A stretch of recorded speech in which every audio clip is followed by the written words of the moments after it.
Good day and welcome to this Focus on segment. I'm derived. We're here at Bankable Projects, where a panel of experts have gathered to discuss and find solutions that the greater Johannesburg infrastructure is faced with, mainly water and load shedding. Sabine, I was taking note at what you were saying in a panel discussion, and a few things that came to mind was how do we manage consumption at a corporate level for both water and energy? Well, look, for water, it's really around also measuring your consumption on your location, and it's different obviously with company which use water for their product, like for instance in the food and beverage environment, in breweries and the likes. So obviously they have a very inherent interest that there is sufficient water and optimized water consumption. But on the other hand, specifically if you talk about businesses which are listed, but also multinational businesses, they have beside their CO2 commitments, they have ESG commitments, which is environment, which is much broader than just CO2, where they really want to make sure that all impacts which is resulting from the operation is minimized or actually put back into the place where it was before it was consumed. So therefore optimized water measurement, same like you would do in a municipality with the end consumer level. It's also for industrial applications important because sometimes you have also wasters in that context in your own house which you need to eliminate.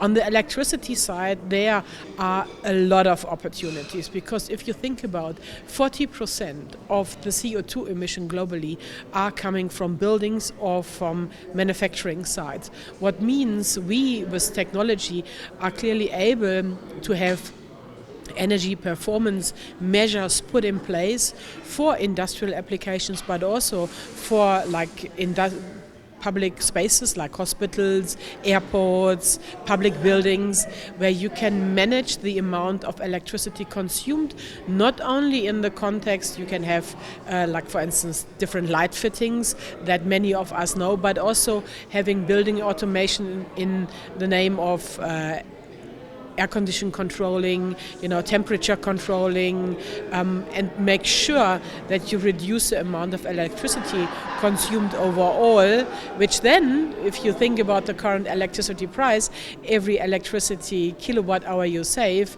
is directly an input to your profit line. So therefore, we can clearly see a number of opportunities. COP27, around the corner.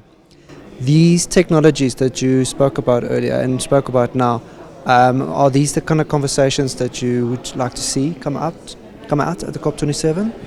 Well, if you look at COP27 and what so far will happen is there are 4 pillars of the energy transition, and particularly in South Africa. One is reduce climate emissions because we are already, experience the effect of climate change.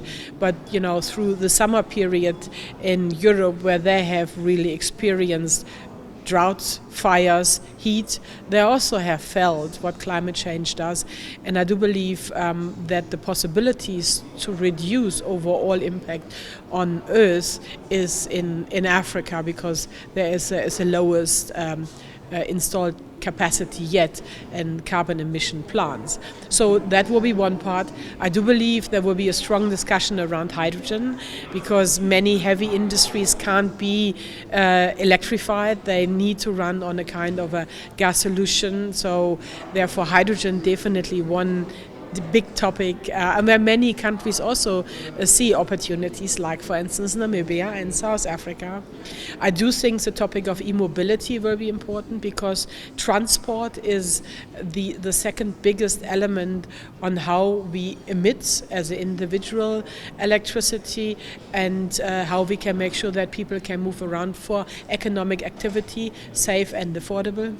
But lastly, it will be as well a transition about the skills, the resources, the humans, because I do see that it is important that we can't leave countries like South Africa with our current unemployment rate in a dilemma where we advocate for new technology, but we don't talk about the people which are depending currently on the current technology being applied in country.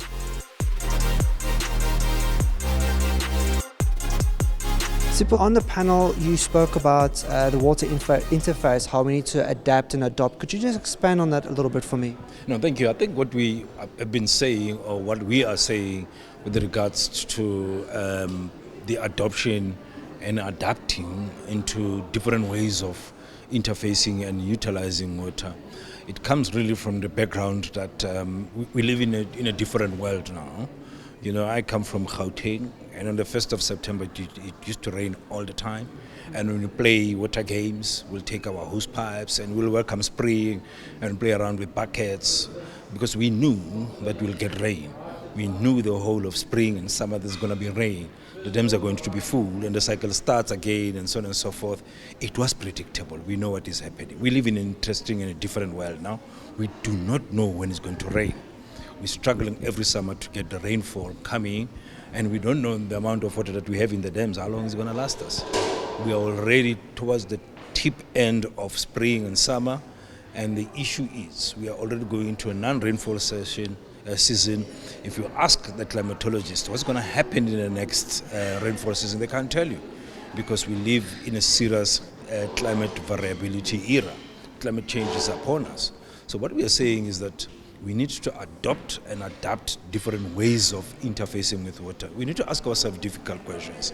In an environment where we're finding ourselves, can we afford the leaks that we have? One, for this precious resource that is so critical. Water is life.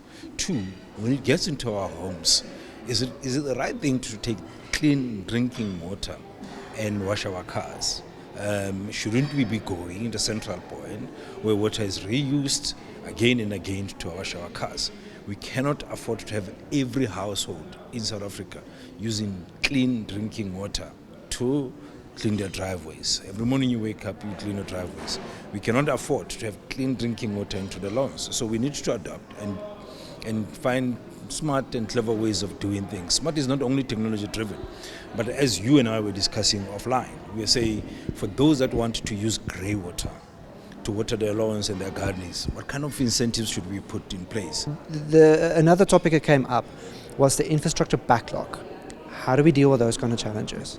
I think, again, infrastructure backlog, we need to catch up and move fast. And I think government alone is not going to be able to do it. The fiscus alone is not going to be able to do it. The tariffs alone, they're not going to be able to do it. And partnerships are important. We need to bring the private sector on board, not only to bring smart technology, but smart money, solutions, technology. I talked about digital technology. We need to do that. So the way we can, deal with the infrastructure backlog, it's not to do the same thing again and again, but look at clever ways of saying, with the infrastructure that we have, how do we retrofit? With the infrastructure that we have, how do we plug the leaks? Infrastructure that we have, how do we decentralize?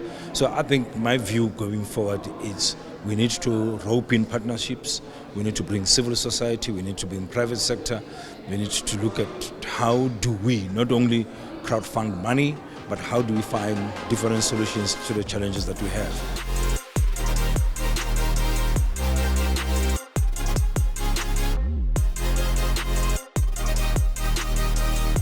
I heard on the panel you referenced to energy support program. Can you expand a little bit on what that is, and do you have any examples you can give?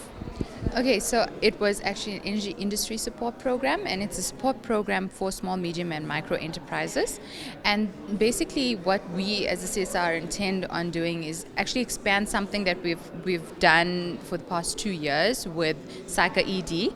And it was basically offering our services as technical experts in the energy sector to SMMEs who want to broaden their services and their businesses to actually be able to play in the energy sector themselves. So in the energy industry support program that we will be launching in November, we will actually have a 5-year program where we will be supporting 75 SMMEs over the 5 years, and 10 SMMEs a year would be trained. So this is capacity building in terms of a 1-week training session of what the energy sector is, where opportunities exist within the energy sector's value chains and the new energy landscapes for these SMMEs, as well as some of the questions and trying to answer some of the questions that they may have in terms of how they could play in the new energy landscape. And then the other 5 SMMEs every year would be technically incubated, and we would lend our technical services again to these SMMEs, and we would basically take them through almost a year program to actually try and help them move from one stage in their business to the next stage. So that is basically what it is. And there's also something else you spoke about. It's the project, the portfolio project, the bankable projects. Just paint a picture for me. What do you mean on that? So in terms of looking at bankability of projects, we were talking about funding and funding opportunities within trying to implement clean or low carbon technology solutions onto the network in terms of electricity or energy solutions. One such solution is the rooftop PV solutions with battery backups.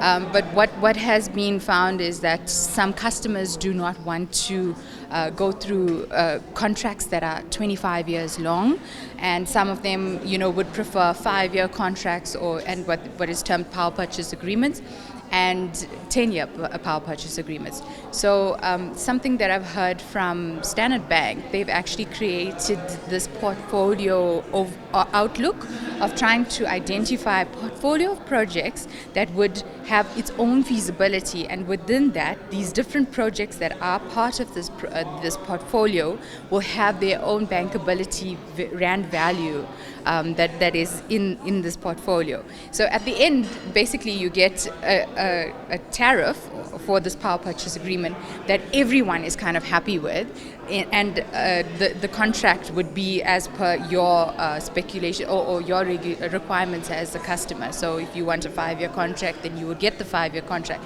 But if another person wants a 10-year contract, then they would get a 10-year contract. But we will kind of pay a power purchase agreement tariff in between, in terms of feasibility. So that's basically trying to create a better feasibility for everyone involved and trying to look at what works for everyone. So instead of just treating it as one project and saying, sorry, it's not bankable, I can't do this for you. So that's basically what it is.